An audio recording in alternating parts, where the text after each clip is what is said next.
Le 6 août 1945, la première bombe atomique dans l'histoire de l'humanité est larguée sur Hiroshima, tuant près de 140 000 personnes et détruisant tous les bâtiments du centre-ville. Tous, sauf le dôme de Genbaku, plus connu aujourd'hui sous le nom de Mémorial de la Paix. Classé au patrimoine mondial de l'UNESCO depuis 1996, il accueille chaque année plus d'1 million de visiteurs. Des visiteurs qui viennent se recueillir pour honorer la mémoire des victimes. Hiroshima, c'est aujourd'hui une ville moderne et cosmopolite, avec une gastronomie reconnue et une vie nocturne animée, un lieu convivial et accueillant. Le soir tombé, la ville s'illumine de la lumière scintillante des néons des restaurants, des bars et des clubs.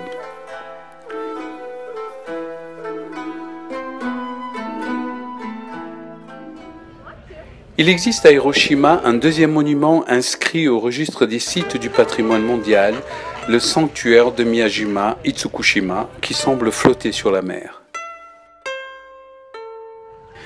Le torii, portail traditionnel japonais en bois laqué d'un rouge vermillon, marque l'entrée du sanctuaire d'Itsukushima. Sa couleur n'a pas été choisie au hasard, elle éloignerait les mauvais esprits. Cette porte permet, selon la légende, le passage entre le monde terrestre et le monde divin. Comme le torii, le sanctuaire, vieux de 1300 ans, est considéré comme l'un des 3 paysages les plus pittoresques du Japon et l'un des plus importants pour le peuple japonais. Érigé au XIIe siècle, Miyajima, qui se dresse fièrement sur le rivage, possède une beauté architecturale unique. À marée haute, le vert des forêts du mont Mizen à l'arrière-plan contraste avec le bleu de la mer et les tuiles rouges du sanctuaire.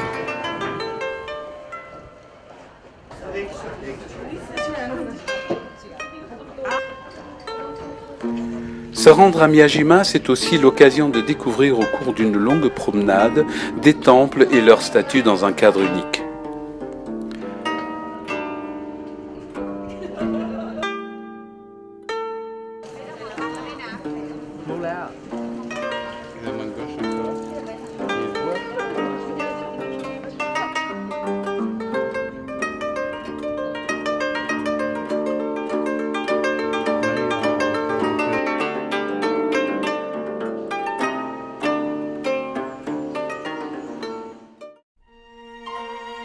À moins d'une heure d'Hiroshima, Tomonura vaut aussi vraiment le détour.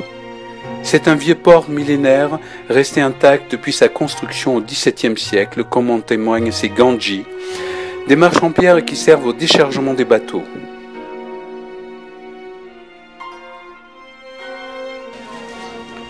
Le vieux quartier historique dévoile ses ruelles étroites et ses rangées de maisons à pans de bois aux façades colorées donnant sur l'ancien débarcadère. À 2 pas du port moderne de Fukuyama, le village de Tomonura vit tranquillement au rythme de la pêche.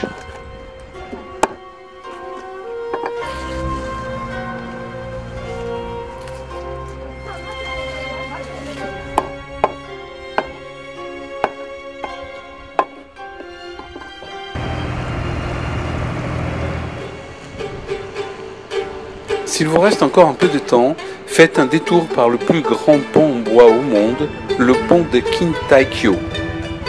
Une structure monumentale de près de 200 mètres de long sur 5 mètres de large, constituée de 5 arches de 35 mètres de haut, aussi solides qu'ingénieusement construites. Ceci grâce à une technique d'encastrement de bois et de métal que l'on peut admirer depuis le dessous du pont, en se baladant le long des berges. Au XVIIe siècle, seuls les samouraïs avaient le droit d'emprunter cet impressionnant pont de bois. Tout autour, la nature est exceptionnelle. Le vert du mont Shiroyama et le cours limpide de la rivière Nishiki composent un paysage bucolique. Hiroshima est une préfecture dynamique, riche en lieux historiques et culturels, émouvante par son histoire, époustouflante par la grandeur de ses paysages.